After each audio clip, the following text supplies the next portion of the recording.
Hi, everybody. The following dysfunctional gaming program was filmed in front of a live Twitch audience.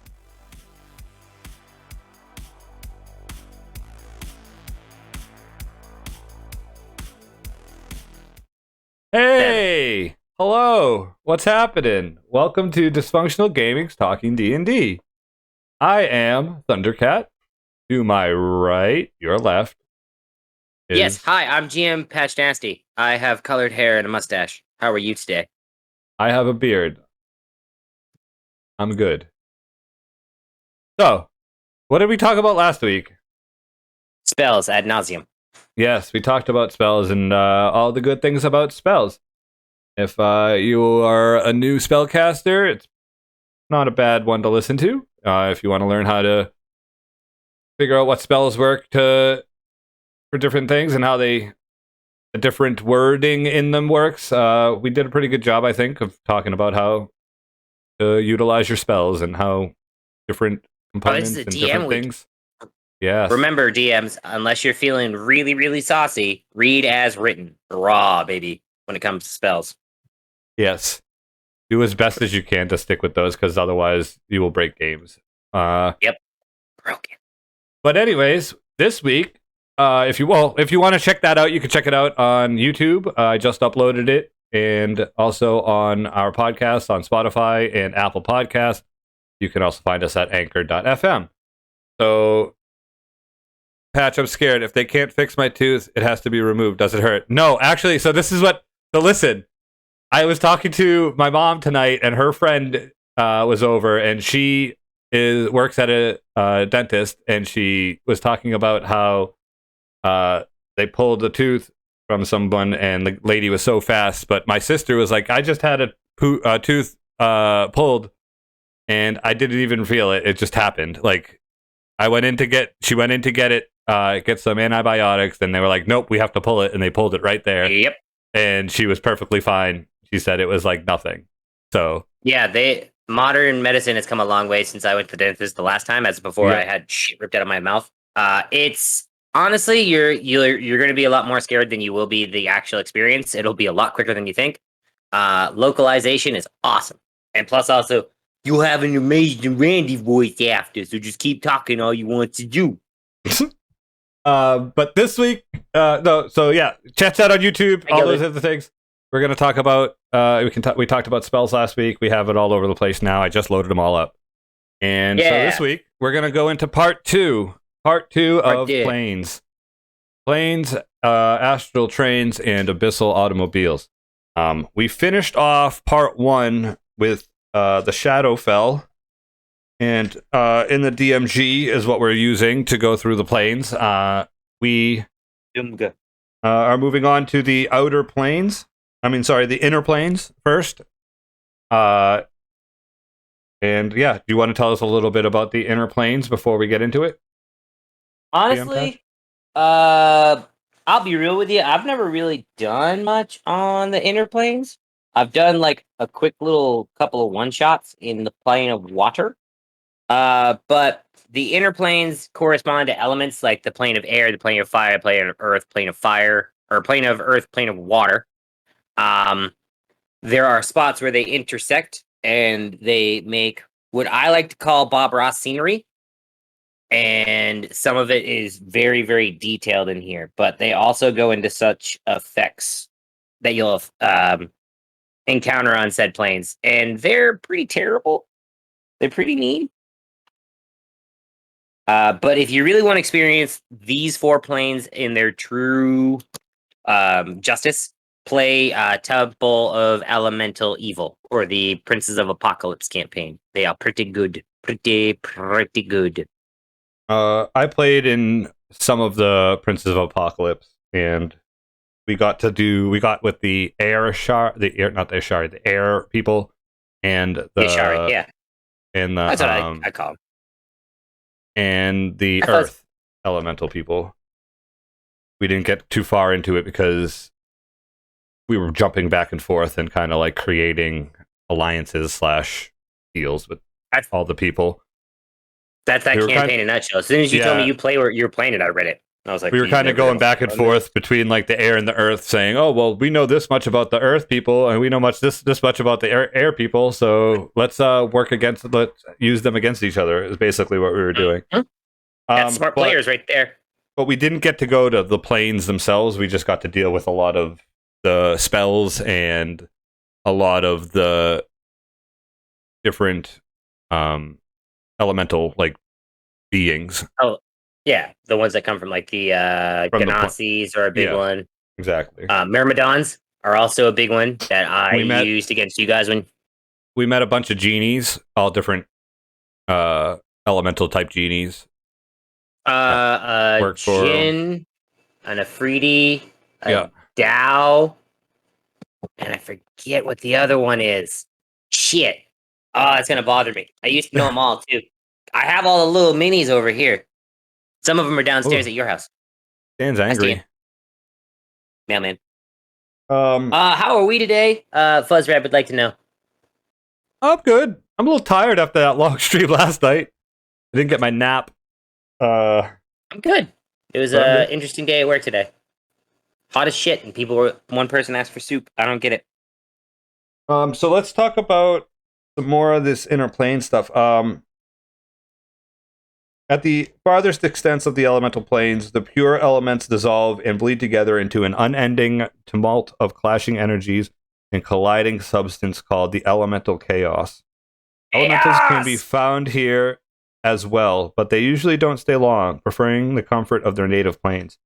Reports indicate the existence of weird hybrid elementals native to the elemental chaos, but such creatures are seldom seen on other planes. Wombat, hi, how are ya? Howdy. Hello. Howdy. I was So typing that, so I yeah, didn't talk over you. the elemental chaos is pretty cool. I think that It's would kind be of neat. that would be a fun little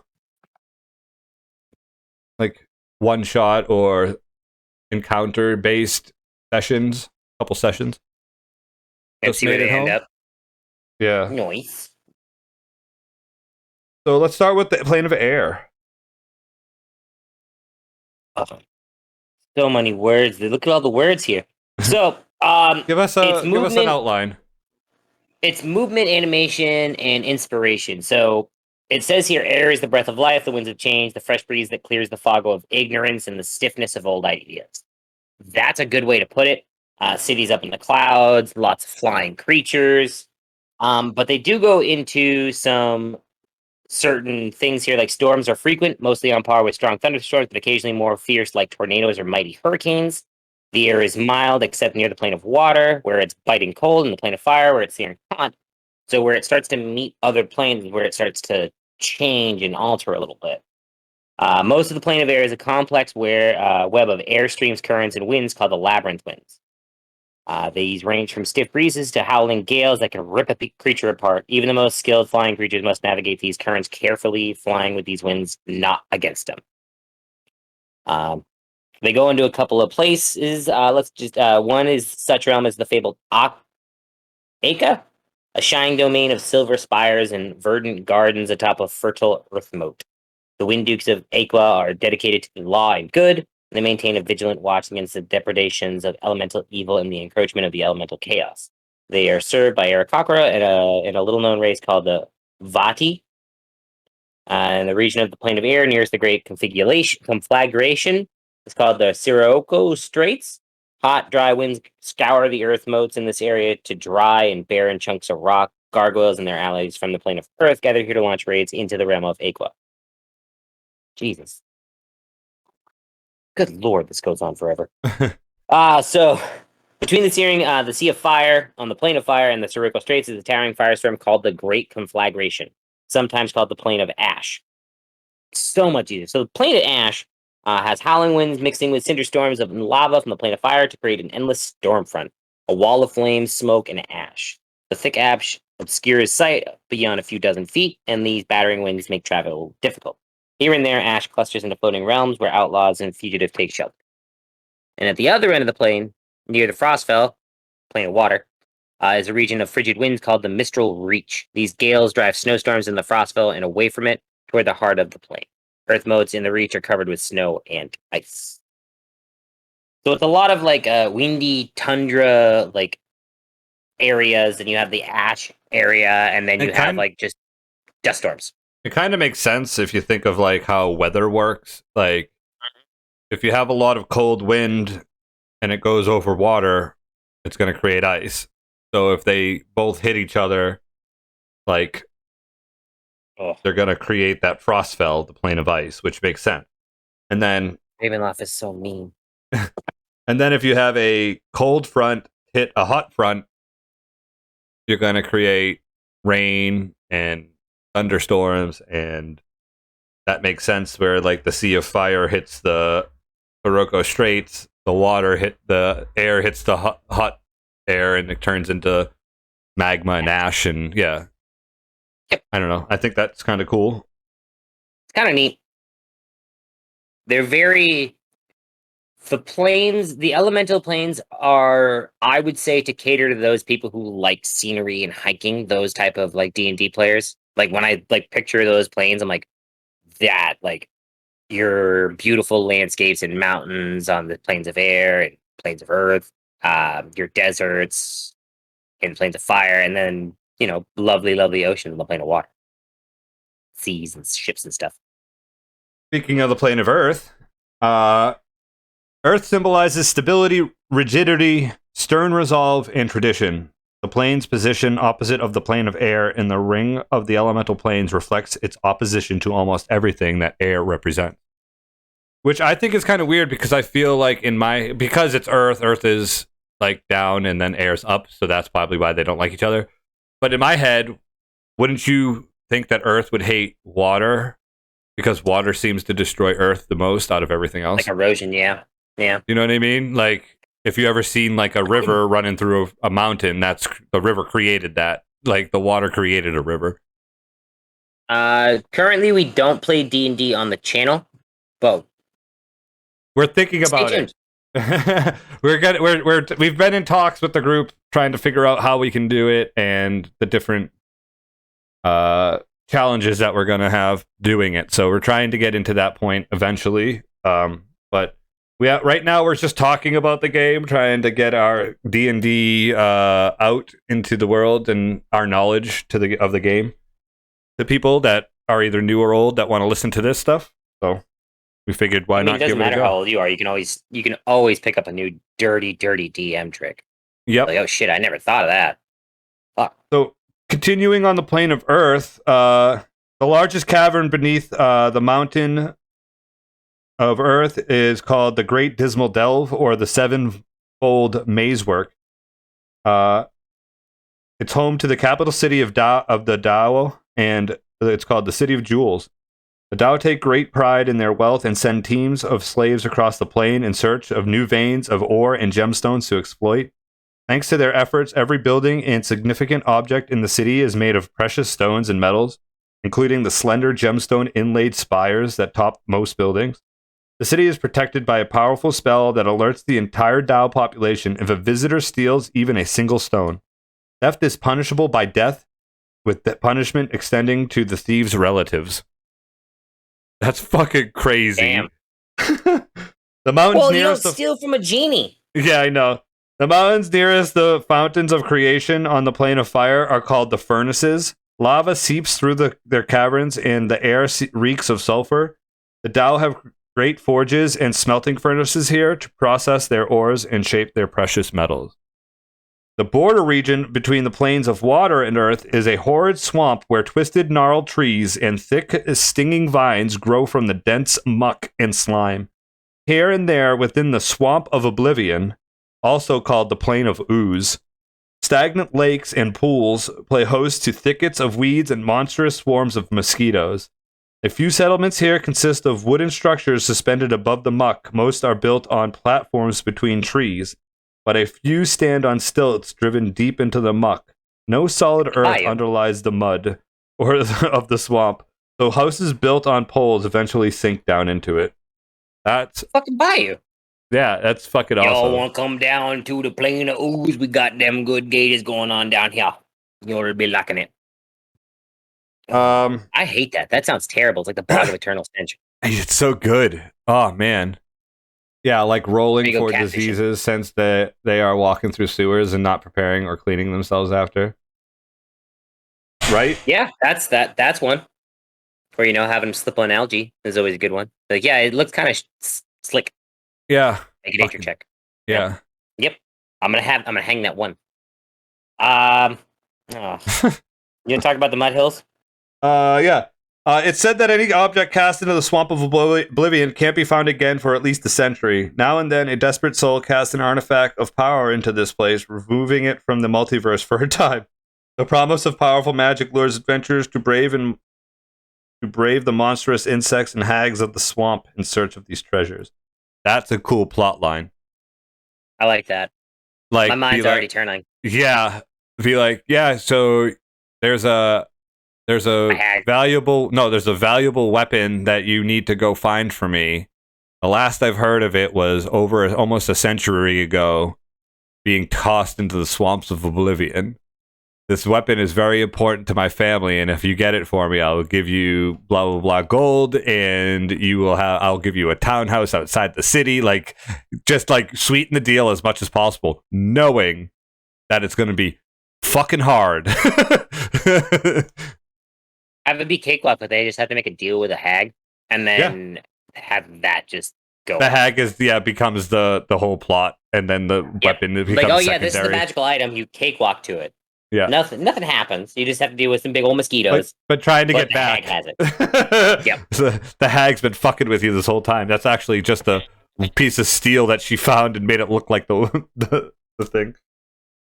The region. A wizard. Yeah, exactly. The region of the plain nearest the swamp of oblivion is called the Mud Hills. Landslides constantly wear away the slopes. There's a dog barking outside. Bark. Oh, and my dog's barking now. Landslides constantly wear away the slopes of the hills, sending cascades of earth and stone into the bottomless swamp. The plane of earth seems to constantly regenerate the land, pushing new hills up as old ones erode to nothing. I actually think the plane of earth would be a really fun campaign starter, maybe, like to start there. I mean, it's not the material. It's not the material plane. So my mind immediately goes like terrible, like random encounters. That's like playing Pokemon. Like you just walk through the tall grass and little dent. You got like fucking 4 goblins or some shit. Yeah. There's like the little rock people come over, like rocks roll over and just start like Galabdur. Yeah, that would be fun. I got a problem with these rock guys over here. I hate myself. All right. You have a thief. You have like a dwarf that knows his stone, and he's like, "Oh, this is not stone I've ever seen before." That's a person. It's moving. It's waving at me. Or he's like, "Oh, I've been mining my whole life," and they go and like mine they go and mine out a couple jewels, and then like the Dao show up. Like, what the fuck do you think you're doing? Those are our precious stones that are from our Earth. You're like, yes, they are yours. We're sorry. We didn't steal them. We were just digging them for you. Yep. Give me a deception check. Yeah. So, let's go from the world of Flintstones with rocks and the plains. Hey, Maeve the cat, how you living? We're going to go from... Hello. We're going to go... Whoa. Oh, I don't know. We're going to go from the plane of Earth to Tatooine, a.k.a. what I like to call the plane of fire. Or an evil cursed doll with a devil's soul trapped in him. When someone touches it, the player's soul and the devil's soul swap places. Ooh. Yep. We'll come back to that. We'll come back to that one down. Yeah. Plane of fire. Just got off work and it's my Friday. Well, happy Friday. Hey, there you go. So fire represents vibrancy, passion, and change. At its worst, it's cruel and wantonly destructive, as the Ifriti often are. But at its best, fire reflects the light of inspiration, the warmth of compassion, and the flame of desire. So the plane of fire sucks. It's one of those ones that you don't want to go to, simply because the sun is always in the sky for 24 hours a day. It's either going to be... So at noon, it's a white hot, and then at night, at probably like midnight, it's a deep red. So it's on a waning, waxing cycle. So it's been workshopping my half-elf flamethrower. Ooh. I like it.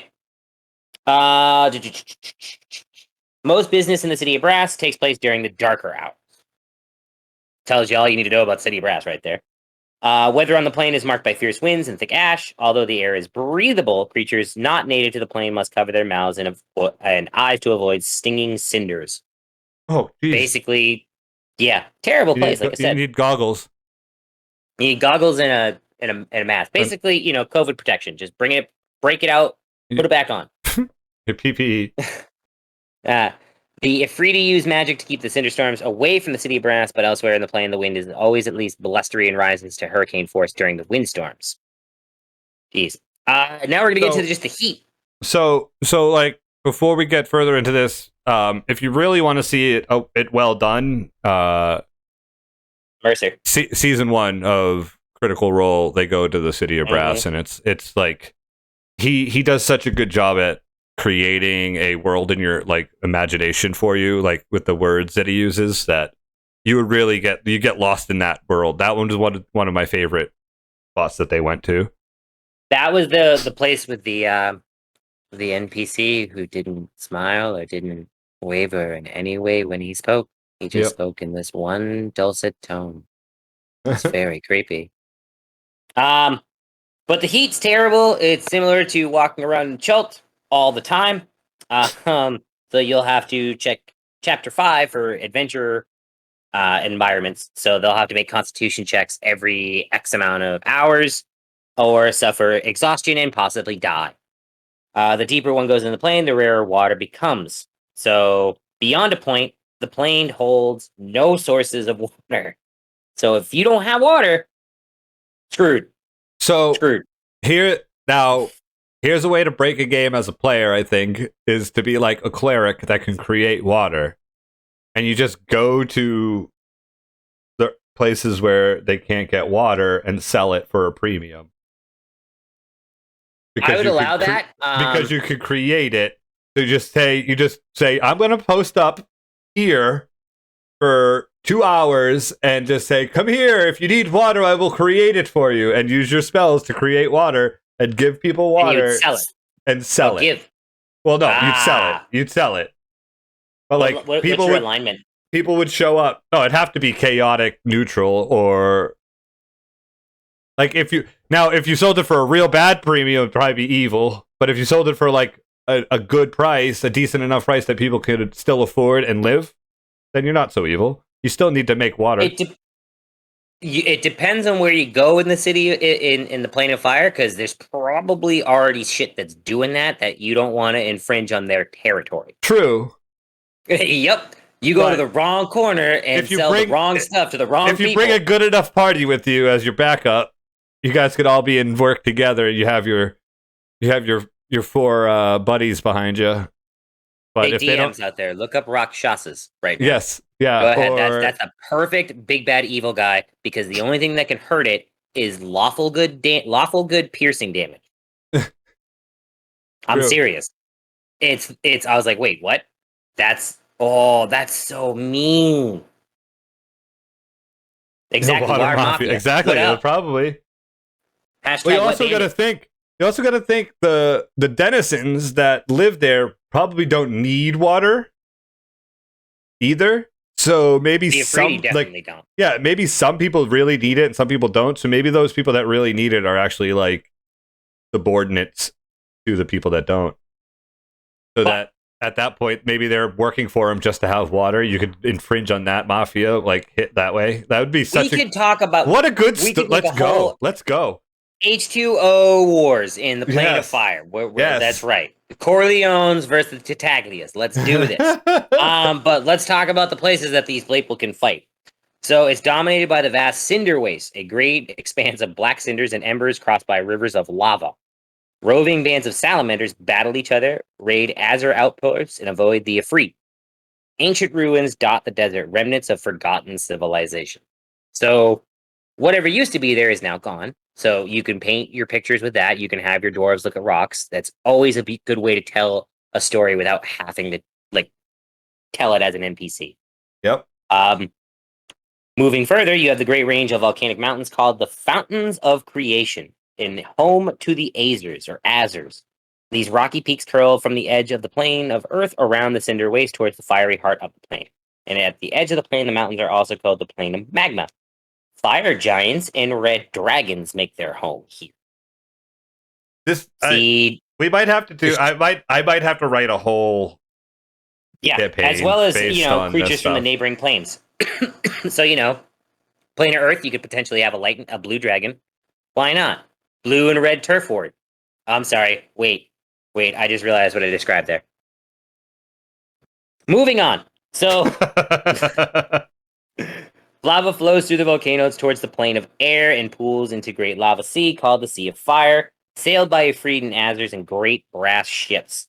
Islands of obsidian and basalt jut up from the sea, dotted with ancient ruins and the lairs of powerful red dragons. On the shores of the Sea of Fire stands the City of Brass. So, could you use minor illusion to make someone think you gave them a gold, but it's copper? I'd allow that. You'd piss them off. You could do a sleight of hand / deception check as well with it. Or they would do an insight check to see if it was gold. Or an investigation check. Yeah, you could totally. Yeah. I would totally allow you to try it as a DM. There Go was for even it. a spell in That's a lot of fun. There was a spell in 3.5 that was fool's gold. Like you could take gold and make fake money out of it, and it lasts for a day. I was like, I'm gonna take that because I'm crazy. But the City of Brass is quite possibly one of the most popular places on the Plane of Fire. I mean, Matt Mercer used it and used it to a great purpose. Best known location in the Inner Plains is the City of Brass on the shores of the Sea of Fire. Fabled city of the Ifrit, and its ornate spires and metal walls reflect their grandiose and cruel nature. True to the nature of the Plane of Fire, everything in the city seems alive with dancing flames, reflecting the vibrant energy of the place. Adventurers frequently come here on quests for legendary magic. If it's possible to buy magic items at all, the City of Brass is the most likely place to find any item for sale, though the price might well be more than gold. The Ifrit are fond of trading in favors, especially when they have the upper hand in negotiations. Perhaps some magical disease or poison can be cured only with something that must be purchased in the bazaars of the city. The heart of the city is the towering charcoal palace where the tyrannical sultan of the Ifrit reigns supreme, surrounded by Ifrit nobles and a host of slaves, guardians, and sycophants. I saw that his act was he throws a knife, and right before it hits a person, it disappears and hits the target behind them. A minor illusion hides the already in the target knife and sleight of hand. Huh. That's clever. That's super clever. I like that. I had one like that I wanted to do for card tricks. And they'd never pick the right card. And I'd always make money, but I eventually would bite me in the ass, and I was like, no, I'm not going to do that, because... Maeve! Thank you for following. Hello, new friend. Hello! Hello! Oh, it's so funny. Get that, Vandal. Hello! Alright, so, moving on, huh? Let's go for a swim under the sea. Under the sea. So, Can't keep singing, cause Disney will take it from me. From Randy. The nature of water, the plane of water. Just got into D&D, so lots of D&D. Nice. Welcome. We are happy you're here with us. Make sure you buy all the dice. That's the first thing I could advise you. Yeah, if you're a D&D player, you don't have all the dice, then you're not a real D&D player. No, don't do it. Don't do it. If you think you need that set of dice, just go, yep, I'm going to get it. And you'll feel good. There's a few that I totally need, and once I go back, I'm getting them. All right, moving on to the plane of water. The nature of water is to flow, not like the gusting of wind or leaping flame, but smoothly and steadily. It is the rhythm of the tide, the nectar of life, the bitter tears of mourning, the balm of symphony and healing. Given time, it can erode all its pain, all in its path. A warm sun arcs across the sky of the plane of water, seeming to rise and set from within the water at the visible edge of the horizon. Several times a day, however, the sky clouds over and releases a deluge of rain, often accompanied by spectacular shows of lightning before clearing up again. At night, a glittering array of stars and auroras bedecks the sky. The plane of Y'all get water. your Disney pants on. The plane of water is an endless sea called the Sea of Worlds, dotted here and there with atolls and islands that rise up from enormous coral reefs that seem to stretch forever into the depths. The storms that move across the sea sometimes create temporary portals to the material plane and draw ships into the plane of water. Surviving vessels from countless worlds and navies apply these waters with little hope of ever returning home. I got 4 sets of dice. Okay, Maeve's getting there. You're getting there. Maeve's getting there. And you're not a demon if you don't have 7 sets of dice. You're not wrong. Yeah. Definitely bring a few extra sets of dice because people will forget them. We're just human. We're not elves with great with memories. D&D Beyond now, I mean, you have the little fake dice. But that doesn't count. That's as long as you brought something that rolls and it's got 20 sides, I don't give a shit. If you roll ones all night, it's your dice. That's on you, not me. All right, yeah. The weather on this plane is a lesson in extremes. If the sea isn't calm, it's battered by storms. On rare occasion, a tremor in the planar firmament sends a rogue wave sweeping across the plane, swamping entire islands and driving ships down to the reefs. Life flourishes in the upper reaches of the Sea of Worlds, called the Sea of Light. Because of the sunlight filtering down into the water, aquatic humanoids craft castles and fortresses in the coral reefs. The Marids are the distant stewards of this region, content to allow the lesser folk to compete for territory. The nominal emperor of the Marids dwells in the citadel of 10,000 pearls, an opulent palace made of coral and studded with pearls. Fun. Honestly, Maeve, what I would do right now is write the backstory. Write why you threw those knives and why you stopped to go adventuring. Those are the biggest things that you could do right now. And if you want to learn your character, you always write it out. Mm-hmm. Write it out. Write your first sheet. Your new character. I do it. I write all my characters on paper, but it makes me remember all the stuff easier because I wrote it out. I had to read it and then write it. I don't know, and then I read it again. It's like driving it home. It's literally like hitting a hammer, nailing it in. Where are we? 1,000 pearls. Deeper extents. The deeper extents of the plane, where no sunlight reaches, are called the Darkened Depths. Horrid creatures dwell here, and the absolute cold and crushing pressure means a swift end to creatures accustomed to the surface or sea of light. Krakens and other mighty leviathans claim this realm. A big old lobster guy, big old crustacean, the huge giant crab, if you will. Thank you, White Plume Mountain, for the huge giant crab. That's one of your greatest things. Not only is it giant, not only is it huge, it's a huge giant crab. In a bubble. We just had to reiterate that he was huge. His dad was the ringleader, and the circus fell under attack, and he thinks his father is dead. His dad isn't his dad, he's an evil friend. Ooh. Oh gosh. That's a lot of you're giving your DM a lot of firepower. Stage is a world of entertainment. You're damn right. I like that, Dad. That sounds like Kador. Any land that rises above the surface of the sea is hotly contested by the few air breathers that live on the plane. Fleets of rafts and ships lashed together serve as solid ground where nothing else is available.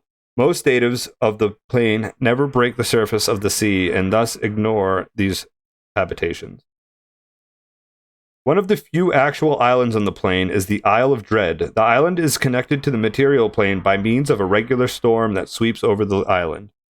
Travelers who know the strange currents of the plane can travel between the worlds freely, but the storms also wreck ships from the material plane on the island shore. Hashtag Bermuda Triangle. Right? That's Bermuda Triangle right there. As soon as I read that, I was like, that's life. That's real. It's real. It's like Raft, the video game Raft, except with more extreme weather. The region of the plane of water nearest the Swamp of Oblivion on the plane of Earth is called the Silt Flats. The water is thick and soil and sludge and turns into muddy ground before giving away to the great swamp between the plains. At the other extreme of the plain is the Sea of Ice, bordering the Frostfell. The frigid water is choked with icebergs and sheet ice, inhabited by the cold-loving creatures that inhabit the Frostfell. Drifting icebergs can carry these creatures further into the plane of water to threaten ships and islands in warmer seas. That's cool. Hey, look, there's a Yeti floating around the water over here. The Frostfell you joke about that. The Frostfell, also called the Plane of Ice, forms the border between the planes of air and water and is seemingly endless glacier swept by constant raging blizzards. Frozen caverns twist through the plane of ice, home to Yetis, Remorazes. The Remorazes are dope. Remorazes are terrifying. White dragons and other creatures of cold. The inhabitant of plane engage in their never-ending battle to prove their strength and ensure their survival. Its dangerous monsters and bitter cold make the Frostfell a dangerous place to travel. Most planar voyages keep to the air, braving the world, powerful winds, driving snow to avoid setting foot on the glacier. So, I'm just gonna say, if y'all have a PC, you should download Neverwinter just to play through these planes. It gets towards the end of it. It's an MMO RPG type, blah blah blah blah blah. It's not that great, but if you like D&D lore, it gives you a lot. That's how I found out about Thunder's character Dibbledorf Twint. Before I even knew what he was going to do, I was like, oh, I already know that name because I played this, and it follows some of the R.A. Salvatore books. It follows, I think, every campaign that's come out in 5th E. Like, you get to fight Tiamat, you fight Demogorgon. No, I'm talking about Neverwinter, not Neverwinter Nights. Neverwinter Nights was an okay game. Neverwinter is a free game by Cryptozoic. It's a very, very very pay-based game, but it's probably one of the biggest D&D lore-based games that's actually really good, next to Dark Alliance, but that game's buggy as shit. But they do a really, really great job with the planes. I have never hated the ice plane so much as when I had to deal with frost giants and remorazes. As a D&D player, I was like, oh shit, I know what these are. These are going to hit hard. And as an MMO player, I was like, oh shit, these are going to get hit hard. So it kind of falls on the same lines. They do a kind of decent job with the backgrounds and such, but it's a free game. It's not going to be super pretty. Yeah, they want you to pay to buy all the cool stuff. D&D Online, the game is absolute butts. It's trash. Most of their games are butts. They haven't made a good game yet. Eye of the Beholder's the best one. Eye of the Beholder for Game Boy is great. The Dark Alliance 1 and 2 for PlayStation 1 and 2 or the new consoles that just had a remaster are awesome. Baldur's Gate 1, 2, and 3, when eventually comes out, are fucking phenomenal games. But the first two don't age well at all. So it's hard to play them. All right, well, let's go to a quick break. I need to grab another drink. But before we do that, I actually wanted to show this. See if I can. What do you want to show? Where are we? We're in the Sword Coast. By the looks of it, we're near Icewind Dale. I need to add.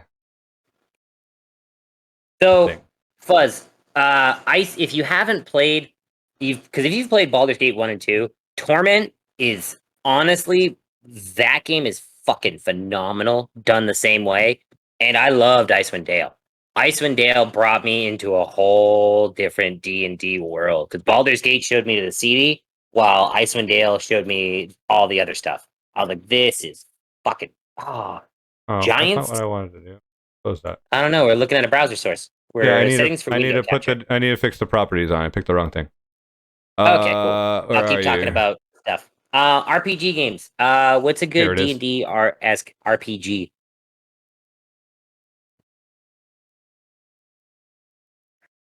Exactly. It is more of a dungeon crawler, but I liked it because it was very. So I pulled up the Elemental Planes photo. So if you're in the chat, you can actually see what the Elemental Planes look like. There you go. Or, in case you want to look at it, page 57 in your DMG. Yes. So what I've always thought, so where you see that the Frostfell, the plane of ice, in between the plane of air and the plane of Right here. water, I always thought the Frostfell was like kind of a continuation into Icewind Dale. Like, I don't know how it passes Like through it the comes down. Shadowfell. Well, the ice. So if you look at the material plane, this is actually the Sword Coast picture. Yep. Because this is the Sword Coast right here. And so Icewind Dale would actually be up in the top left corner anyways. So yeah, that makes a lot of sense. Because there's 10 towns. Like 10 towns if you play in Neverwinter. Like there's like you actually ride icebergs to go fishing. I was like, this is so cool. Yeah, that's all in R.A. Salvatore's Legends of Drift books too. Another place where they pulled source from. So yeah, I thought this is a pretty cool picture in the book, and like you get to see like the Aqua here, you get the Lyle of Dread, you got the City of Jewels and the City of Brass on the Sea of Fire, and you can see how they kind of put it together so it's still connected to your material plane. Skyward Sword. Absolutely, yes. Yep. Skyloft from Skyward Sword would be the perfect equation for yes, absolutely. So yeah, so there you go. We have so many more planes to talk about. Yeah. Sure yes, do. but you know what? I don't mind because we got all this good stuff to talk about, and then we get to talk about my favorite places, the Abyss and Hell. Yep. Yeah, so buddy. We'll be right back in 5 minutes. Enjoy this word from our sponsors, Candlebin and No Jump Bed. We made it back. All right, so we're going to get into the Outer Planes now, guys. Aren't you excited? Not really. How are we going to get there? Well, I brought my plane shift spell scroll. Well, there's other ways to get there. Tell me about it. Well, most commonly, the one that's in traditional lore and that how you go down is the River Styx. The River Styx is a way to travel to the Outer Planes. This river bubbles with grease, foul flotsam, and the putrid remains of battles along its banks. Any creature other than a fiend that tastes or touches the water is affected by a feeble mind spell. The DC of the intelligence saving throw to resist is 15. The Styx churns through the top layers of Erchuron, the Nine Hells, Gehenna, Hades, Carcere, the Abyss, and Pandemonium. Tributaries from the Styx snake onto the lower layers of these planes. For example, a tendril of Styx winds through every layer of the Nine Hells. There are 9 of them for the Nine Hells. Sinister fairies float along the waters of Styx, crewed by pilots skilled in negotiating the unpredictable currents and eddies of the river. For a price, these pilots are willing to carry passengers from plane to plane. Some of them are fiends, while others are the souls of dead creatures from the material plane. So you can take the River Styx to go down. What if you want to go up? You're climbing a stairway to copyright strike. That's infinite. Yes, the infinite staircase. The infinite staircase is an extra-dimensional spiral staircase that connects the planes. An entrance to the infinite staircase usually appears as a nondescript door. Beyond the portal lies a small landing with an equally nondescript stairway leading up and down. The infinite staircase changes appearance as it climbs and descends, going from simple stairs of wood or stone to a chaotic jumble of stairs hanging in radiant space, where no 2 steps share the same gravitational orientation. It is said that one can find one's heart's desire on the infinite staircase through diligent searching of each landing. The doors to the infinite staircase are often tucked away in dusty, half-forgotten places that no one frequents or pays attention to.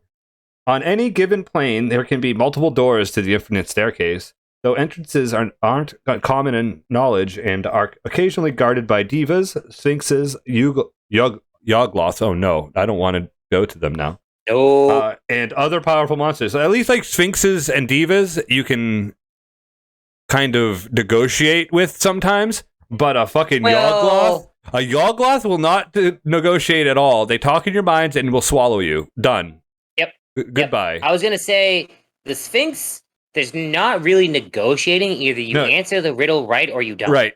Or you ask them a riddle and see if they get too confused and pull a Monty Python on them. The common swallow or the African gray swallow? African or English? I don't know. How am I supposed to know that? But yeah, but a Yogloth won't even talk to you. nope, it'll just talk in your mind, be like, nom nom nom, you look tasty. Oh, you will be very good in my belly. All Cool. right. Mount Celestia. So I'm just gonna skip over the optional rules. If you want to Yeah, do that, do that. If you don't. Yeah, we don't need to talk about the optional rules. There's optional rules in the DM's book. There's going to be other optional rules for each area too. So we're just going to talk about the planes themselves. There are some optional ones I will cover because some of them are really dope, like Mount Celestia. So the single sacred mountain of Mount Celestia rises from a shining silver sea to heights barely visible and utterly incomprehensible and unpronounceable even. With 7 plateaus marking its 7 heavenly layers, the plane is the model of justice and order, of celestial grace and endless mercy, where angels and champions of good guard against incursions of evil. It is one of the few places on the plains where travelers can let their guard down. Its inhabitants strive constantly to be as righteous as possible. Countless creatures aim to reach the highest and most sublime peak of the mountain, but only the purest souls can. Gazing toward the peak fills even the most jaded of travelers with awe. The optional rule here is creatures of good alignment gain the benefit of a blessed spell as long as you're on the plane. And if you finish a long rest on that plane and you're a good creature, you get the benefit of lesser restoration. There are some little benefits that make the plane like that much more interesting just going there. Like it's this big, I'm gonna hold it up to the camera. I don't know if you'll be able to see it. Like this very Bob Rossi, like Grecian happy little trees mountainscape. and beautiful happy little mountains. Trees. You've got this river, this waterfall coming down here. But being a good creature, having a sleep there, you get less restoration, and being there, you're under the effects of a bless spell. That's fun. That's that's the epitome of heaven. Like that's going to heaven. I mean, go crazy if you want as a DM too. You could always add more. Yeah. You don't have to necessarily say it's blessed. It could be like you have guidance as well, if you are a cleric, you get an extra thing because you're already a good character, and now you're also helping people too. So here you go. Here's an extra.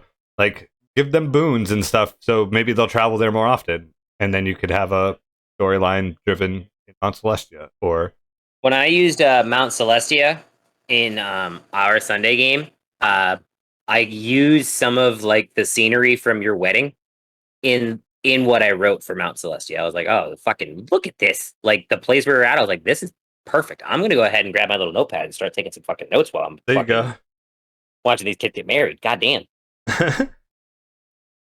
So we're gonna move on to Bytopia. Bytopia, the 2 layers of the twin paradises of Bytopia are similar yet opposite. One is tamed, pastoral landscape, and the other is untamed wilderness. Yet both reflect the plane's goodness and its acceptance of law and order when necessary. Bytopia is the heaven of productive work, the satisfaction of a job well done. The goodness flowing through the plains creates feelings of goodwill and happiness in creatures dwelling there. Moving on. Or you want to talk about the pervasive goodwill? I don't really know what it does. It's nothing that important. Yeah, no, it makes it so if you're good, you become good, and then using a dispel evil or good on a creature restores its original alignment. It's kind of neat. But then you go to Elysium, which is home to creatures of unfettered kindness and compassion, and a welcome refuge for planet travelers seeking a safe haven. The plains' bucolic landscapes glimmer with life and beauty in their prime. Tranquility seeps into the bones and souls of those who enter its plane. It is heaven of well-earned rest, a place where tears of joy glisten on many a cheek. Once again, it's similar to the other one, where if you... This one's much better. This one... Read this one. This one's fucking awesome. Read it. It's called Overwhelming Joy. If you stay here, at the end of each long rest taken on this plane, you must make a DC 10 Wisdom saving throw. On a failed save, you're unwilling to leave until you take another long rest. After 3 fails, the creature never wants to leave the plane and if forcibly removed, does everything in its power to return to the plane. But you have to cast Dispel Good and Evil on that creature to remove that effect, which That's is so funny. That's really funny. It's an easy save too, but I don't want to go. I don't want to go. No. You never know what's going to happen on rolls. That's the best part about D&D is the rolls. Like, as a DM, would you tell the player publicly or privately? I would first have them just roll without having anyone know anything. Just be like, hey, you all need to give me a DC 10 wisdom save. Give me a wisdom saving throw. Yeah. Just and be like then, everybody at the and table. If everyone passes, then I wouldn't say anything. I'd be like, okay. It wouldn't tell anyone. If one person failed. If one person failed, I would tell them separately, probably. Okay, privately. Okay. And I would be like, so don't give it away because you wouldn't know. You just really love being here and you don't want to leave. Like, that's it. That's all you know. So everything you have to do everything this to me as two. Yeah, you have to do everything in your power to stay. You just like grab onto a pole and be like, "Oh, nope, I have my gloves on. I'm stuck here now. I'm stuck here with my gloves." Oh, a tuning fork. This is mine now, and I bend it. And then we call you Bender, and then I'm just gonna think of you as Bender from the rest of the time. Like in my head canon, you are Bender. Like you walk around, that's how you look. You look like Bender. I am to insert girder. You're one of the first ever made Warforged, and you look like Bender because they didn't know what to do to make you. If you end up putting Mom in that campaign, I'm gonna lose my shit. Oh man, I'm really gonna have to start writing stuff down for this. All right, the Beastlands. The Beastlands is a plane of nature unbound, of forest ranging from moss-hung mangroves and snow-laden pines, of thick jungles where the branches are woven so tight that no light penetrates, of vast plains where grains and wildflowers wave in the wind with vibrant life. The plain embodies nature's wildness and beauty, but it also speaks to the animal within all living things. That's kind of that's interesting. Hunter's Paradise is kind of nice. You get advantage on animal handling checks, perception checks, and survival checks while you're here. However, when you slay a beast native to the plane, the slayer must succeed on a DC 10 charisma saving throw or be transformed into the beast that was slain. So if you kill a bear, you could possibly turn into a bear. In this form, the creature retains its intelligence and ability to speak. So you're a talking bear. That's at the end of each long rest, hilarious. Right at the end of each long rest, you can repeat the saving throw. On a successful save, you return to your true form. After 3 fails, though, the transformation can only be undone by remove That's curse. So good, dude. Right? That's so good. You just go to the Beastlands just so you can turn into a bear, so you just go kill a bear the whole time? Like, wait for a bear to come? So there's a part in Beyond the Looking Glass is where Caterpillar will drone on. The DM rolls, and if the drone's on for so many rounds, it changes the player's alignment to true neutral and do nothing in the Wonder Day forever. It's brutal. One of the only instances when the Bard counter song is useful. I got that's so good. Fucking ain't right. It is. Fucking ain't right. It is. All right. Tell me about Aberarea. Aberarea. Okay, good. I was reading out things because I get to talk about the one I want. Larger than life, Aberarea is a place where violent moods and deep affections of whim backed by steel, of passions that blaze brightly until they burn out. Its good-natured inhabitants are dedicated to fighting evil, but their reckless emotions sometimes break free with devastating consequences. Rage is as common as honored as joy in Arborea. There are mountains and forests, and extravagantly massive and beautiful, and every glade and stream is inhabited by nature spirits that brook no infringement. Travelers must tread lightly. Arborea is home to many elves and elven deities. Elves born on this plane have the celestial type and are wild at heart, ready to battle in a heartbeat. Otherwise, they look and behave like normal elves. So when a visitor leaves, it must make a charisma saving throw against a DC of 5 plus 1 for each day spent on the plane. On a failed save, the creature becomes afflicted with a yearning to return to Arborea. As long as the effect persists, the creature has disadvantage on ability checks. Period. At the end of each long rest, the creature can repeat the saving throw, ending the effect on a success. A dispel evil and good spell removes the effect from the creature. It's kind of close to the Elysium one. Overwhelming joy. You don't want to leave. You want to go back type deal. Mhm. This Easegard. Go ahead and read it. This one's Easegard is a rugged realm of soaring mountains, deep fjords, and I just wanted to say it like that. And windswept battlefields with summers that are long and hot and winters that are wickedly cold and unforgiving. Maine. Yeah. Its continents Except for the mountains. float above. Oh, we got some mountains. Yeah. Its continents float above the oceans of volcanic rock. We don't have that, but which are icy caverns so enormous. Below which are icy caverns so enormous as to hold entire kingdoms of giants, humans, dwarves, gnomes, and other beings. Heroes come to Ysgard to test their mettle not only against the plane itself, but also against giants, dragons, and other terrible creatures that thunder across Ysgard's vast terrain. Read the thing. Up there. Optional rule: Immortal Wrath. Ysgard is home of slain heroes who wage eternal battle on fields of glory. Any creature other than a construct or undead that is killed by an attack or a spell on Ysgard is restored to life at dawn the next day. The creature has all its hit points restored, and all conditions and afflictions it suffered before its death are removed. Yep. Super cool. That one's super cool. And this is my personal favorite plane that I'm about to read. This one's near and dear to my heart. We're going to Limbo. A plane of pure chaos, a rolling soup of impermanent matter and energy. Stone melts into water, then freezes into metal, then turns into diamond, that burns up into smoke, that becomes snow, and on in an endless, unpredictable process of change. I love it. Fragments of more ordinary landscapes, bits of forest, meadow, ruined castles, and even burbling streams drift through the disorder. This whole plane is a nightmarish riot. Gets better. Limbo has no gravity, so creatures visiting the plane float in place. A creature can move up to its walking speed in any direction by merely thinking of the desired direction of travel. Limbo conforms to the will of the creatures inhabiting it. Very disciplined, empowered minds can create whole islands of their own invention within the plane, sometimes maintaining those places for years. A simple-minded creature, such as a fish, though, might have less than a minute before the pocket of water surrounding it freezes, vanishes, or turns into glass.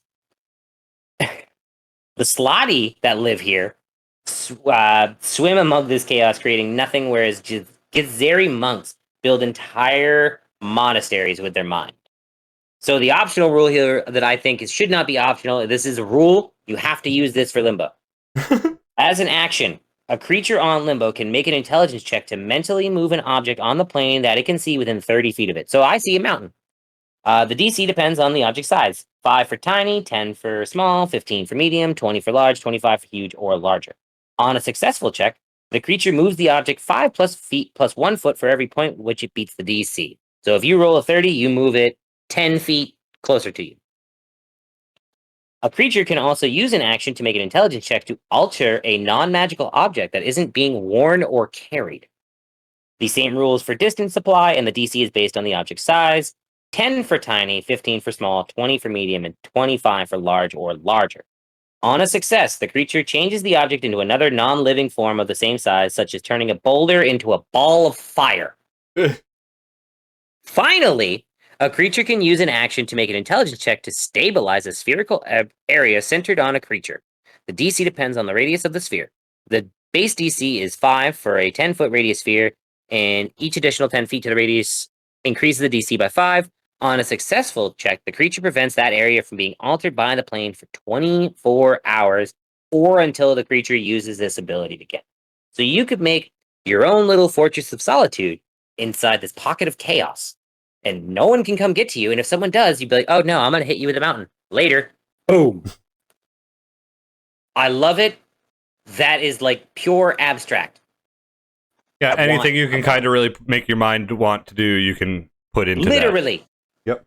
Literally. Moving past Limbo, you get to Pandemonium. Pandemonium is a plane of madness, a great mass of rock riddled with tunnels carved by howling winds. It is cold, noisy, and dark, with no natural light. Wind quickly extinguishes non-magical open flames, such as torches and campfires. It also makes conversation possible only by yelling, and even then, only to a maximum distance of 10 feet. Creatures have disadvantage on any ability check that relies on hearing. Most of the plane's inhabitants are creatures that were banished to the plane with no hope of escape, and many of them have been driven mad by the incessant winds but are forced to take shelter in places where the winds die down until they sound like distant cries of torment. Optional rule. Mad winds. A visitor must make a DC 10 wisdom saving throw after each hour spent among the howling winds. On a failed save, the creature gains 1 level of exhaustion. A creature that reaches 6 levels of exhaustion while on this plane doesn't die. Instead, the creature gains a random form of indefinite madness, as described in Chapter 8, Running the Game. Finishing a long rest doesn't reduce the creature's exhaustion level unless the creature can somehow escape the maddening winds. That's rough. Yep. That's why Matt Mercer sent the whole party to find Grog there, because he pulled a card, and this was going to happen, and then narrative. But let's get dark and deep and into it, y'all. We're going to the Abyss. We're going to talk about the automobiles. Yes, we're Abyssal Automobiles, not to be confused with Infernal War Machines. That's a different chapter later on. We'll get there. I didn't write that on purpose. So, I know. So, Abyss. It embodies all that is perversive, gruesome, and chaotic. Its virtually endless layers spiral downward into ever more appalling forms. Each layer of the Abyss boasts its own horrific environment. Although no 2 layers are alike, they are all harsh and inhospitable. Each layer also reflects the entropic nature of the Abyss. In fact, much of what one sees or touches on the plane seems to be in decaying, crumbling, or corroded state. So the optional rule here is Abyssal Corruption. I don't think that's that good a one. It's not. As you get more into your Abyssal Corruption, like if you get demonic possession, if you roll a 1, the demon inside you takes possession of it.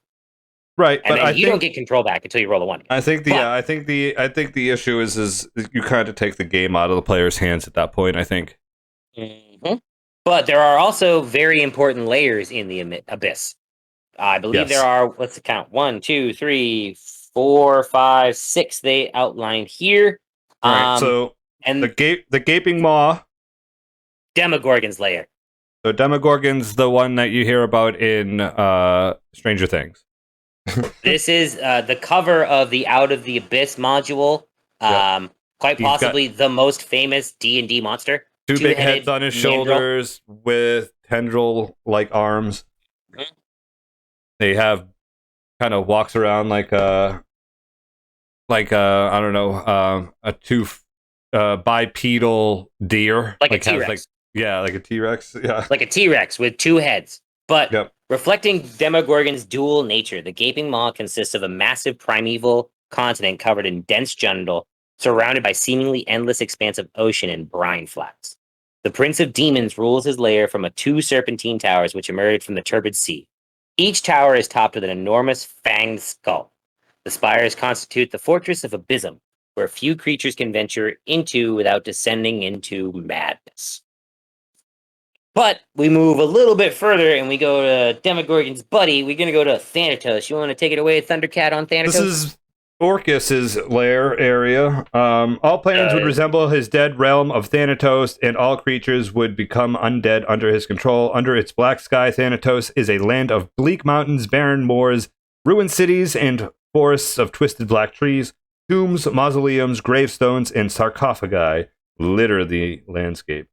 Undead swarm across the plain, bursting from their tombs and graves to tear apart any creature foolish enough to journey here. Orcus rules Thanatos from a vast palace known as Everlost, crafted of obsidian and bone, set within a howling wasteland called Oblivion's End. The palace is surrounded by tombs and burial sites dug into the sheer slopes of narrow valleys, creating a tiered necropolis. Frightening. Yep, but this is probably my favorite one coming up. I love. Tell me about the Demon Web.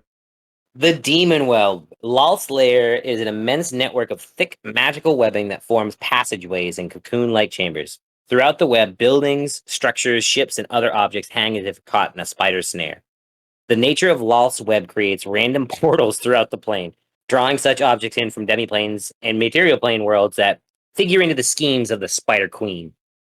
Lolth's servants also build dungeons amid the webbing, trapping and hunting Lolth's hated enemies within crisscrossing corridors of web-mortared stone. Far beneath these dungeons lie the bottomless demon web pits where the Spider Queen dwells. There, Lolth is surrounded by her handmaidens, Yoklal demons created to serve her and which outrank mightier demons while in Spider Queen's realm. So the little baby things outrank all the big bad evil stuff because Lolth loves her babies. Yep. Oh, that's so creepy. It's so creepy. Here comes the one that I liked. Lolth is bae. Damn right. Yeah, I love Lolth. I love her. The Endless Maze, Baphomet's lair of the Abyss, is never-ending dungeon, the center of which holds the Horned King's enormous Zagregat Palace. A confusing jumble of crooked hallways and myriad chambers, the palace is surrounded by a mile-wide moat concealing a maddening series of submerged stairs, tunnels leading deeper into the fortress. Yep. Just a big maze around a maze and around a maze. With a Minotaur who rules it. Yep. But we move into the triple realm. The Dark Prince Gratz rules over the realm of Asgarat, which encompasses 3 layers of the Abyss. His seat of power is the fantastic Argent Palace in the city of Zelatar, whose bustling markets and pleasure palace draw visitors from across the multiverse in search of obscure magical lore and perverse delights. By Gratz's command, the demons of Asgarat present a veneer of civility and courtly commodity. However, the so-called Triple Realm holds as much danger as any other part of the Abyss, and planar visitors can vanish without a trace in its maze-like cities and in forests whose trees have serpents for branches. Yikes. That's terrifying. And we move off to the last place. Yinigihu's place, Death Dells. Yunigihu rules a layer of ravines known as the Death Dells. Here, creatures must hunt to survive, even the plants, which must bathe their roots in blood. Snare the unwary. Yunigihu's servants, helping to sate their master's hunger as he prowls his kingdom seeking prey, capture creatures from the material plane for release in the Null Lord's realm. Oh, I love Pleasure place. Yeah, Pleasure Palace. Right. Sign me up. And now we're going to talk about Azkaban. I mean, Carcerai. The model for all of the prisons in existence. Carcerai is a plane of desolation and despair. Its 6 layers hold vast bogs, fetid jungles, windswept deserts, jagged mountains, frigid oceans, and black ice. All form a miserable home for traitors and backstabbers that are trapped on this prison plane. So, I like the optional rule here. Once again, if this is your place of lockdown, the optional rule is no one can leave unless you wish your way out. Unless you can wish. Yep. Oh, there are secret ways, but you ain't getting by those unless you know the secret ways that you can deal with the monster. Traps and deadly monsters. Then there's Hades. The layer of Hades are called the 3 Glooms, places without joy, hope, or passion, a gray land with an ashen sky. Hades is the destination of many souls that are unclaimed by the god of the upper planes, or the fiendish rulers of the lower planes. These souls become larvae and spend eternity in this place that lacks a sun, a moon, stars, or seasons. Leeching away color and emotion, this gloom is more than most visitors can stand. The Shadowfell's despair. Rule either earlier in the Shadowfell despair rule earlier in the chapter can be used to represent a visitor's despair. The vile transformation is evil. It's at the end of the long rest taken on the plane of Hades, a visitor must make a DC 10 Wisdom saving throw. On a failed save, the creature gains 1 level of exhaustion, which can't be removed while the creature remains in Hades. If the creature reaches 6 levels of exhaustion, it doesn't die. Instead, the creature permanently turns into a larvae, whereupon all levels of exhaustion afflicting the creature are removed. A larvae is a miserable fiend that retains the facial features of its previous form, but has the body of a fat worm. A larvae has only a few faint memories of its previous life, and the statistics of a larva stat block, which is on the page. Hades is crawling with larvae, night hags, liches, and rakshasas. Harvest them for use in vile rituals. Other fiends like to feed on them. So you'd be eaten by other fiends and stuff. Right? Like, imagine that. How'd you die? Oh, I didn't die. I turned into a larva, and I was I was an ingredient in And a I pot had to take make over a the new. world. I had to make a new character. So we're gonna get into Gehenna. Gehenna is a place of suspicion and green. Is the birthplace of Yogoloths, Thundercat's favorite things, which dwell here in great numbers. A volcanic mountain dominates each of the 4 layers of Gehenna, and lesser volcanic earthbergs drift in the air and smash into the great mountains. The rocky slopes of the plain make movement here difficult and dangerous. The ground inclines at least 45 degrees almost everywhere. So That's crazy. think Halloween Town. How there's no right angle, so it's all like jagged and pokey.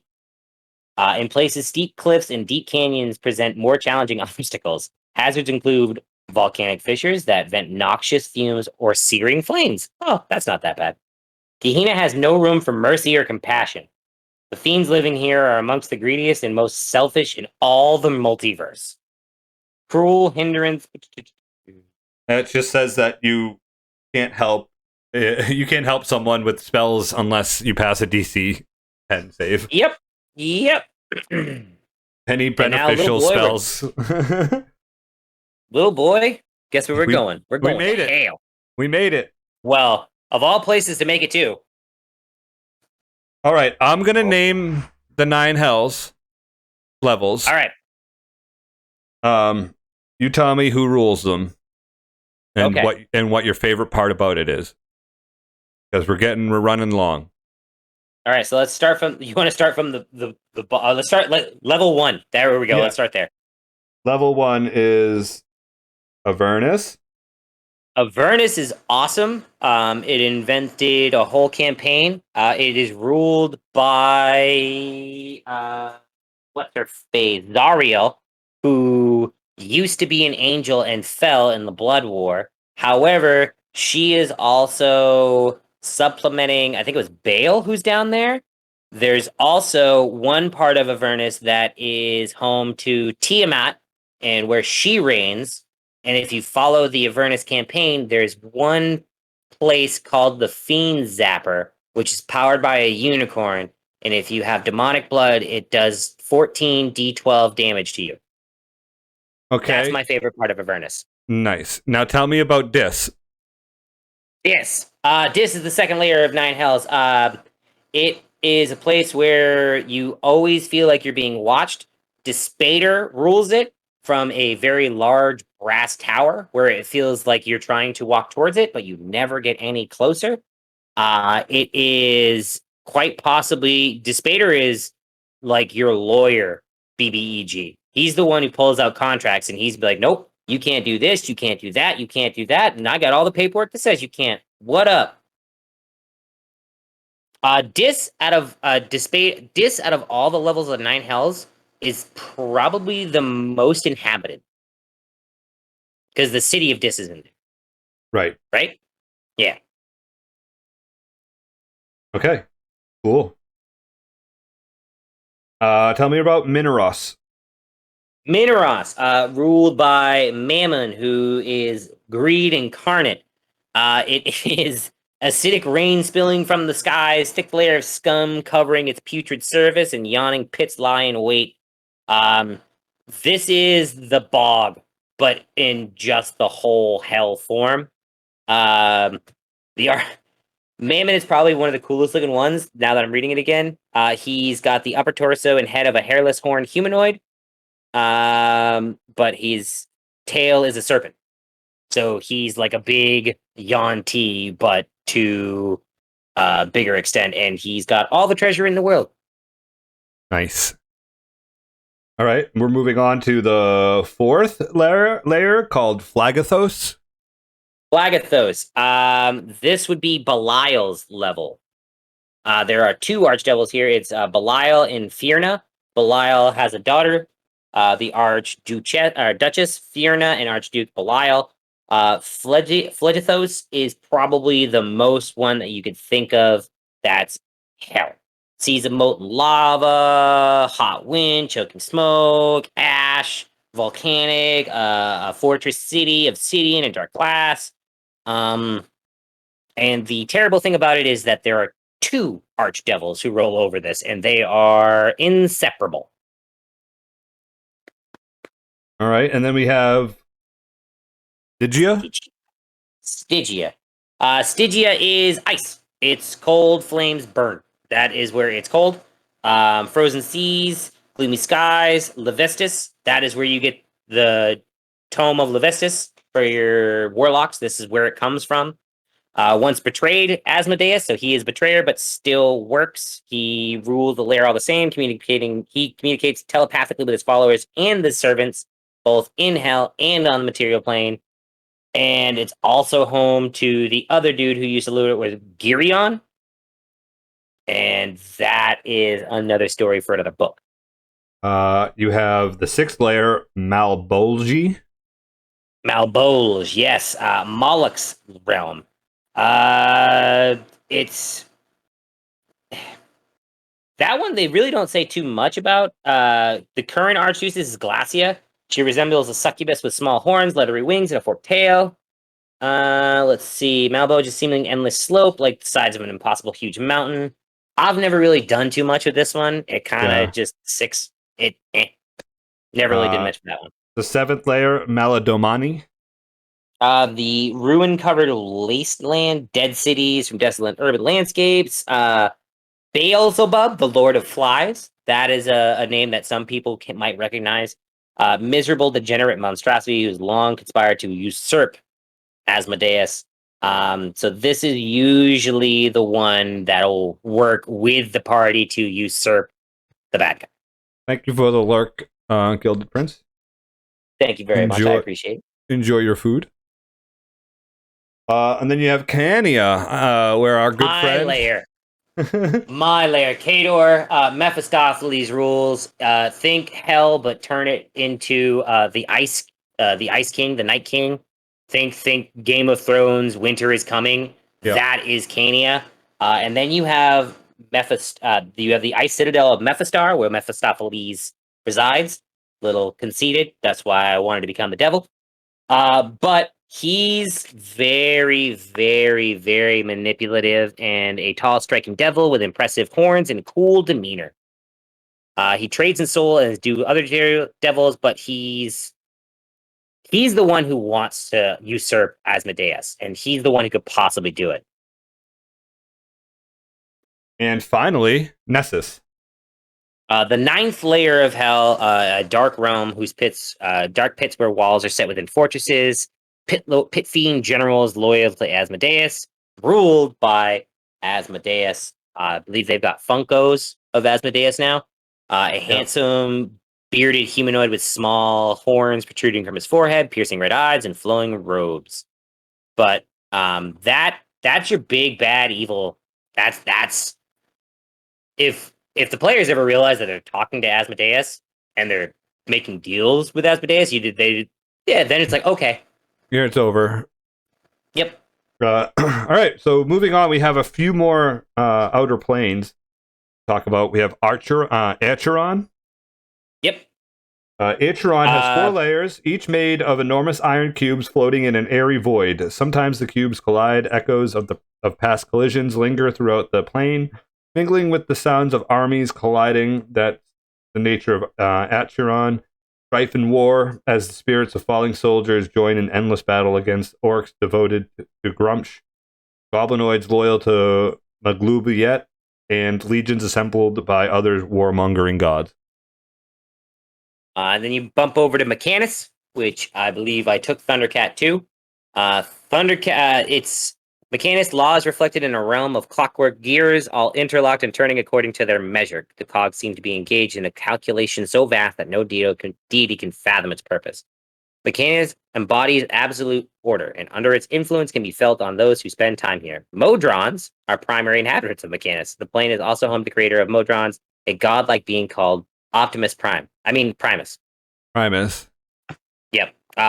One of the optional rules here is kind of funny. The law averages.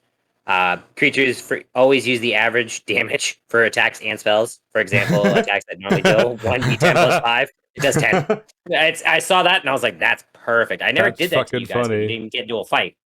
But And finally, to end out the outer plains, we have Arcadia. Arcadia thrives with orchards of perfectly lined trees, ruler straight seams, orderly fields, perfect roads, and cities laid out in geometrically pleasing shapes. Oh man, I bet this is probably like the most pleasing place to ever be. Just like look and be like, everything's so perfectly straight and perfectly Tim square. Burton would hate it. Hate it. Everything is so perfect. I hate it. Everything on Arcadia works toward the common good and flawless form of existence. Here, purity is eternal and nothing intrudes on harmony. Night and day are determined by an orb that floats above Arcadia's highest peak. Half of the orb radiates sunlight and brings out about the day. The other half sheds moonlight and brings on the starry night. The orb rotates evenly without fail, spreading day and night across the entire plane.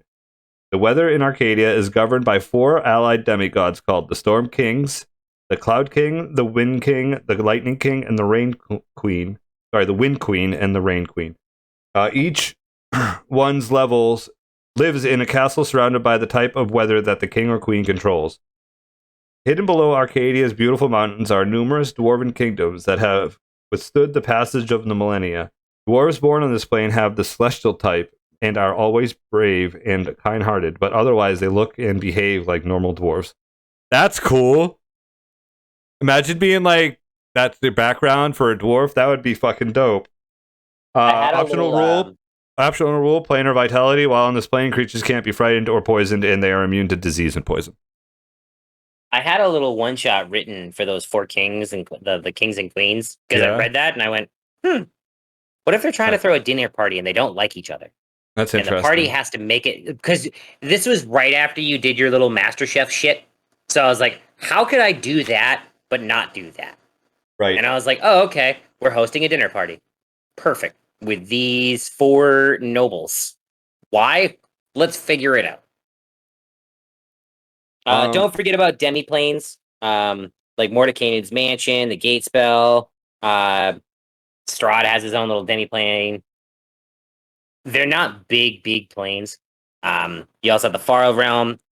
Honestly, there are so many different... You can go really anywhere with it. Eberron is considered a different plane.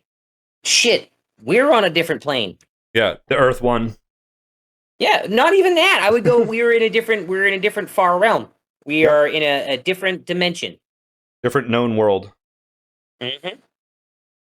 Because they have Toril, Orith, Kryn, Athis, Eberron, Avernus, and Mystara. So So if you really want to get into the realms in DM's book, definitely check it out if that's something that you're kind of thinking about doing as a dungeon master.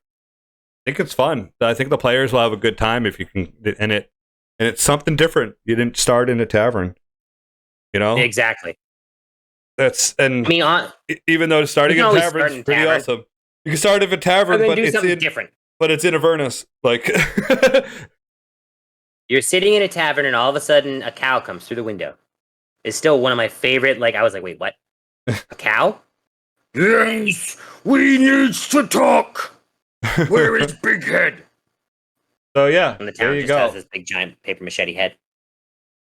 That's our planes for you this week. If you would like to create a plane, real quick, the big thing is describe some of the scenery, give a place, and typically make your own little optional rule. Like, let's say if we're doing a plane called like the real world, the optional rule would be every X amount of time in like real game time, like characters have to give the little one shots, the confessional. Yeah, the confessional. And it's a vast world, but I made you guys do confessionals. Exactly. Yeah, it was fun. Next week, what are we talking about? I think we need to. I think I need to check on that. I think we're doing backgrounds. A background check. Yeah, I think we're gonna do a background check on some people here. Yeah. They might be charlatans. We're gonna talk about player backgrounds and how they differ from backstory. We're going to go through I don't think we need to go through the backgrounds like we did with classes, like and talk and read everything. No, but we can talk honestly, about their names and how they help out with what you're doing in your classes, and we'll probably talk about flaws and those different types of traits more than we will the actual backgrounds themselves. And then we'll also feature the features. Your features as well. I'd create a plane where trolls were banished to suffer being trolled themselves 24/7 and can never sleep. Nice. Like nice.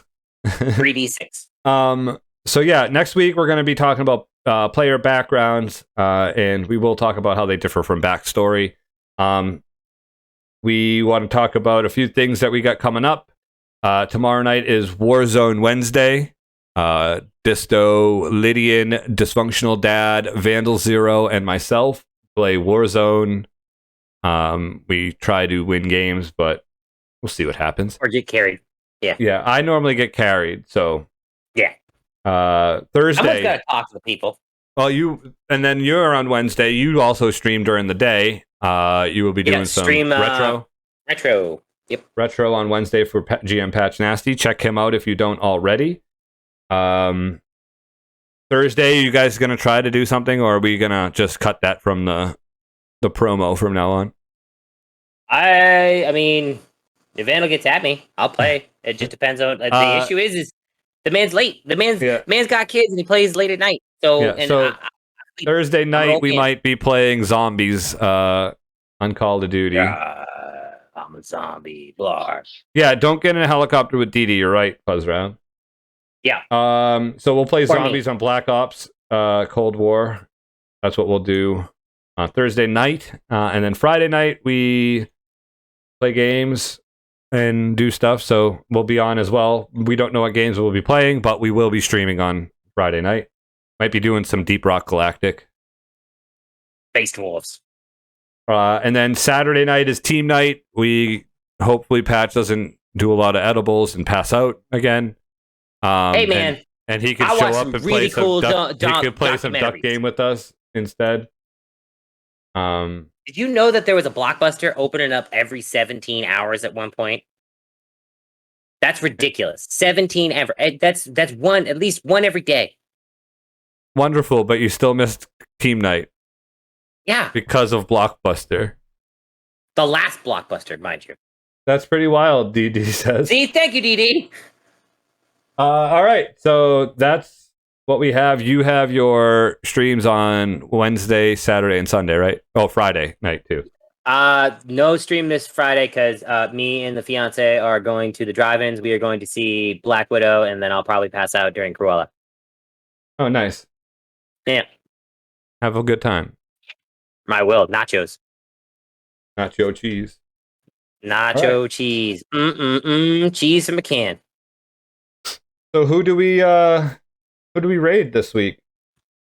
I don't know.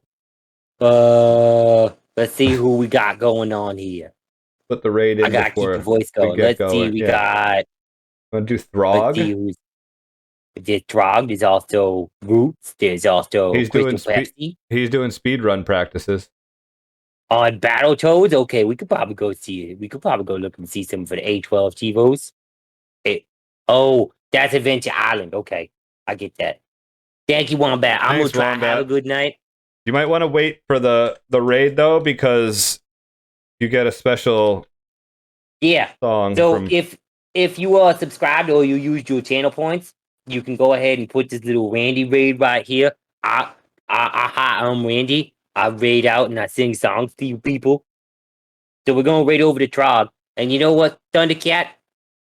What's that, buddy? You tell me all about it, Randy. In the flesh.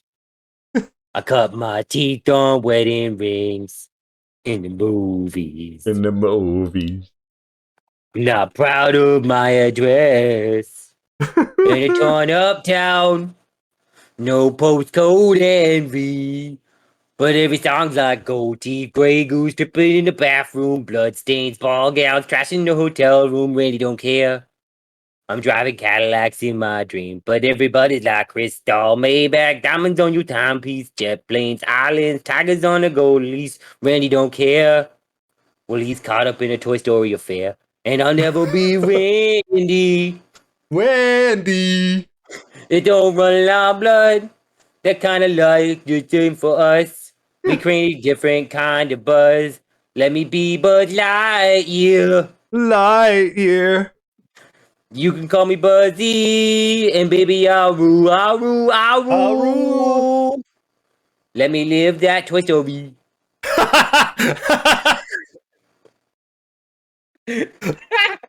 Peace, y'all. Have a lovely night.